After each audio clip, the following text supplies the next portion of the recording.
Study YouTube channel पर आपका स्वागत है। मैं दीपक कुमार। पिछले वीडियो में मैंने बताया था कि आप लोगों को टेस्ट कैसे लगाने हैं और टेस्ट जो स्टूडेंट लगा रहे हैं वो क्या क्या गलतियां कर रहे हैं ताकि आप अपनी गलती जो है समय पे सुधार सकते हैं। आप जानते हैं कि पीएनएसटी के एग्जामिनेशन का डेट जो है बढ़ चुका है, लेकिन इसका मतलब ये नहीं है कि एग्जामिनेशन आसान होने वाला है। एग्जामिनेशन के डेट के बढ़ने की वजह से आपका सिलेक्शन नहीं होगा। आपको ये जो टाइम बढ़ा हुआ है इसको यूटिलाइज अगर आपने समय के हिसाब से कर लिया तो आपका सिलेक्शन होगा।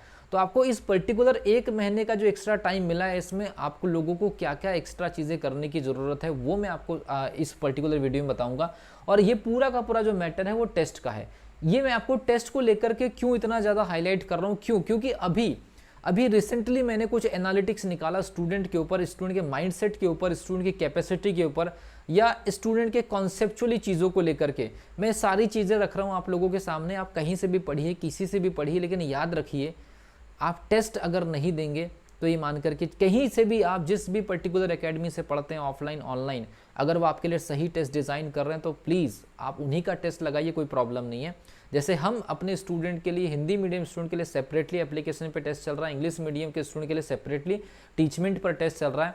तो क्या क्या चीज़ें निकल करके आ रही, स्टूडेंट की गलतियाँ मैं आपको बताने जा रहा हूँ। उस गलती में हो सकता है कि आप भी फंसे हो। सबसे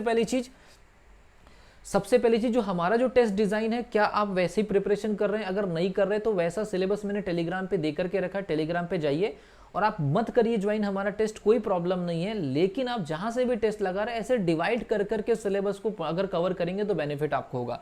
सबसे पहली चीज लेवल 1 में आप याद रखिए, मैं यहाँ पर किसी भी टेस्ट सीरीज का प्रचार करने की वजह से वीडियो नहीं बना रहा हूँ। आपको जो मैं प्रोसेस बता रहा हूँ मैं अपने टेस्ट के बिहाफ पर बता रहा हूँ, अपने टेस्ट की प्लानिंग के आधार पर बता रहा हूँ आप लोगों को ऐसे करना है। जैसे हमने क्या काम किया, लेवल वन में हमने 15 राउंड टेस्ट लगा दी और 15 राउंड टेस्ट में हर एक टेस्ट को हमने कुछ अच्छे सिलेबस को टारगेट करके डिवाइड किया हुआ है। वो टेस्ट का सिलेबस हमारे टेलीग्राम चैनल पर चले जाइए, सारे के सारे 20 राउंड के टेस्ट हमने बना दिए। लेकिन लगभग 14वें राउंड या 15वें राउंड के आसपास ये क्लैरिफाई हो जाता है, 14वें राउंड या 15वें राउंड के आसपास ये क्लैरिफाई हो जाता है कि लगभग सारे सब्जेक्ट की सारी यूनिट जो है वो शामिल हो जाती है।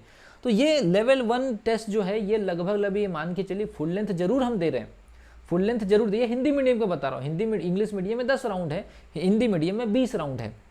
तो लेवल 1 का जो टेस्ट हमारा ये कहता है कि सबसे पहले आपको हर यूनिट के क्वेश्चन ऑब्जर्व करने की ज़रूरत है। अब इससे क्या होगा कि आप हर यूनिट को, जैसे मान लीजिए कि आज एक टेस्ट है, एक यूनिट 2 यूनिट का टॉपिक रहेगा, हर सब्जेक्ट के एक यूनिट रहेंगे या दो यूनिट भी हो सकती है। जैसा डिज़ाइन किया गया सिलेबस उसको आपने दे दिया, टेस्ट का सिलेबस आप टेस्ट अटेम्प्ट कर लिए, मार्किंग आपकी आ गई, रैंक आपकी आ गई, ये सारी चीज़ें आपने कर दी। देन उसके बाद फिर जो आपके गलत उत्तर आए ये स्ट्रेटेजी फॉलो करिए। जो आपके गलत उत्तर आए हैं उन गलत उत्तर वाले में आपको की एप्लीकेशन में ये सुविधा रहती है कि सही आंसर क्या है, तो सही आंसर देख लीजिए। मान लीजिए कि आपके 60-70 नंबर आए, इसका मतलब है कि लगभग आपके ने 80-90 क्वेश्चन गलत कर दिए। वो गलत क्वेश्चन के सही आंसर को जरूर ऑब्जर्व करिए, क्योंकि आपको 150 क्वेश्चन के सही उत्तर मिलने से आपके 150 क्वेश्चन की प्रिपरेशन हो जाएगी। अब इसके बाद आपको क्या काम करना है, कि सेकंड लेवल में कम से कम 2 से 3 टेस्ट ऐसे बनाने हैं या 2 से 3 टेस्ट ऐसे लगाने हैं जहां पर कम से कम 3-4 बड़ी यूनिट का सिलेबस कवर है। स्लॉटेड बेस्ड टेस्ट बोला जाता है। लेवल 1 ये यूनिट वाइज आपकी प्रिपरेशन में हेल्प करेगा। लेवल 2 ये स्लॉटेड बेस्ड हो सकता है कि कोई 4 यूनिट से ही पेपर, आजकल इस प्रकार की चीजें ज्यादा हो रही है, तो आप सारी इस प्रकार की सिचुएशन को हैंडल करना सीखिए कि लेवल 2 वाला जो टेस्ट आपका रहेगा इसमें 3-3, 4-4, जैसे हमने डिजाइन किया कि हम कोई स्लॉटेड बेस्ड जब टेस्ट आपके सामने रखेंगे तो 3-3, 4-4 यूनिट का स्लॉट रहेगा और वो भी स्टूडेंट को बताया जाएगा कि वो कौन कौन से स्लॉट आने वाले हैं, ताकि आप एक तय समय सीमा में, एक रात में, 2 रात के अंदर अंदर 5 यूनिट क्या कवर कर सकते हैं किसी सब्जेक्ट की। ये आपकी यहाँ पर रियल कैपेसिटी चेक होगी। और लेवल 3 में आपका टेस्ट एटलीस्ट 1 to 2 राउंड बिल्कुल अनएक्सपेक्टेड फाइनल एग्जामिनेशन जैसा होना चाहिए। लेकिन मैं आपको बता दे रहा हूँ कुछ स्टूडेंट गलती क्या कर रहे हैं। अभी लगभग 300 से 400 स्टूडेंट के आसपास हमारे ऑफिशियल एप्लीकेशन पर टेस्ट दे रहे हैं। हिंदी मीडियम का एनालिटिक्स मेरे पास में आया है, इंग्लिश मीडियम का भी आएगा, जरूर वीडियो में बातें रखी जाएगी। वहां पर स्टूडेंट क्या काम कर रहे हैं, 120 मिनट का क्वेश्चन पेपर है, 120 मिनट का टाइमिंग है। ऑनलाइन एग्जामिनेशन है, फाइनल एग्जामिनेशन के जैसे है, कोई माइनस मार्किंग नहीं है। 150 क्वेश्चन आपके सामने हैं, 120 मिनट का टाइमिंग सेट किया गया हमारे एप्लीकेशन के अंदर, जैसा फाइनल एग्जामिनेशन था। बिल्कुल 100% पीएनएसटी पर टारगेटेड टेस्ट सीरीज चल रही है। स्टूडेंट क्या गलती कर रहे हैं, कोई 70 मिनट में क्विट कर दे रहा है, कोई 80 मिनट में क्विट कर दे रहा है, कोई 90 मिनट में क्विट कर दे रहा है, कोई 60 मिनट में क्विट कर दे रहा है। मैं आपको बता दे रहा हूँ, इस प्रकार की जो आप हरकतें करेंगे तो आप फाइनल एग्जामिनेशन में 120 मिनट पूरी तरह से धैर्य के साथ नहीं बैठेंगे और आप मुश्किल से 50-55 के आसपास साफ हो जाएंगे, चाहे पेपर कितना भी आसान आ जाए।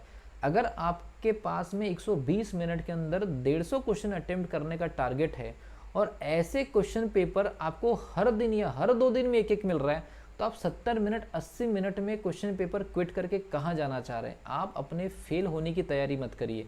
अगर आपको पास होना है तो सबसे पहली चीज़ पूरा 120 मिनट अटेम्प्ट करने की कोशिश करिए।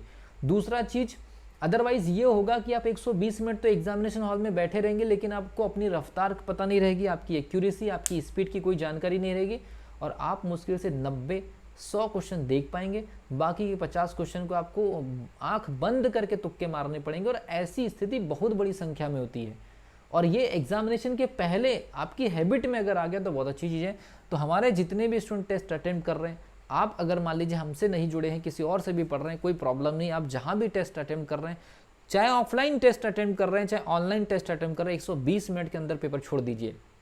ऑनलाइन में तो ये सुविधा रहती है कि 120 मिनट में ऑटो सबमिट हो जाता है, लेकिन अगर कहीं मान लीजिए ऑफलाइन में अगर मान लीजिए टिक मार्क करके आपसे टेस्ट ले रहे हैं, जैसे हर टीचर के पास में ऑनलाइन प्लेटफॉर्म अवेलेबल नहीं होता है, वो ऑफलाइन भी टेस्ट कंडक्ट कराते हैं। जितने भी टीचर्स हैं जो आपसे अपनी अपनी सुविधा के हिसाब से आपको टेस्ट दिला रहे हैं, आप अपने हाथ में घड़ी लगा करके 120 मिनट के अंदर अंदर पेपर छोड़ दीजिए। ये आप अपनी आदत में डाल लीजिए और ये क्रॉस चेक जरूर कर लीजिए कि क्या 120 मिनट में आप सारे 150 क्वेश्चन देख पा रहे हैं और उसमें भी आप कितना स्कोर कर पा रहे हैं, कितने यूनिट का ये सिलेबस था, कितना टारगेटेड टेस्ट था, आपका स्कोर क्या 70 नंबर क्रॉस हुआ, क्या 70 नंबर में आपकी कैटेगरी में काम हो जाएगा। अगर नहीं हो रहा है तो अगले वाले टेस्ट में आप उसके ऊपर फिर पूरी तरह से हावी हो जाइए, अगर उसमें नहीं होता तो फिर हावी हो जाइए। जैसे मान लीजिए कि मैं आप लोगों को एक एग्जांपल दे रहा हूं कि अगर मान लीजिए हमारा 20 राउंड का टेस्ट है, शुरुआती 10-11 राउंड के टेस्ट के सिलेबस में आपको अगर उतना अच्छा परफॉर्मेंस नहीं मिलता है तो डिमोटिवेट या डिप्रेस होने की जरूरत नहीं। आप सोचिए कि 11वें राउंड में बेटर होगा, 12वें राउंड में बेटर होगा, लेकिन पढ़ करके टेस्ट दीजिए। आपके सामने प्रेस्क्राइब सिलेबस है छोटी छोटी यूनिट का, आपके सामने टारगेटेड टाइमिंग है, आपके पास वो अब टेक्नोलॉजी है, मोबाइल अवेलेबल है और ज़्यादातर आप ऑनलाइन टेस्ट पर फोकस करिए क्योंकि फाइनल एग्जामिनेशन में आपके साथ यही होना है। और मैं आपसे रिक्वेस्ट करूंगा एक और चीज़ कि अगर आप केवल मोबाइल पर टेस्ट दे रहे हैं तो लास्ट के 1 या 2 टेस्ट 20-25 रुपये खर्च करके इंटरनेट कैफ़े में जा करके 20-25 रुपये खर्च करके इंटरनेट कैफ़े में जाकर के एटलीस्ट एक टेस्ट दीजिए। बहुत सारे स्टूडेंट को माउस के कर्सर की एक्यूरेसी की इन्फॉर्मेशन नहीं रहती और फर्स्ट अटेम्प्ट में एग्जामिनेशन दे रहे होते हैं। ये मेरा मानना है कि लगभग 8-10 क्वेश्चन का भी अगर आपका फ़र्क आ गया खाली कंप्यूटर एफिशिएंसी की वजह से या कंप्यूटर में आपका हाथ नहीं बैठे होने की वजह से, तो आपकी प्रिपरेशन ही मान के चलिए पूरे साल भर की प्रिपरेशन आपके हाथ से बाहर चली जाएगी। इसीलिए जो एक्यूरेट है, जो जरूरी चीज़ें है वो भी आपको समय के साथ कंप्लीट करनी है। 1 महीने का जो एक्स्ट्रा टाइम बढ़ गया है उसका फ़ायदा उठाना है। हमारी टेस्ट सीरीज़ की लिंक अगर आपको चाहिए तो डिस्क्रिप्शन बॉक्स में टेलीग्राम है, टेलीग्राम में सारा सिलेबस डला हुआ है, टेस्ट सीरीज़ की लिंक डली हुई है, सारी इन्फॉर्मेशन मिल जाएगी। आपको अपनी प्रिपरेशन अच्छे से करनी है। तो मिलता हूँ अगली वीडियो में, तब तक के लिए wish you all the best.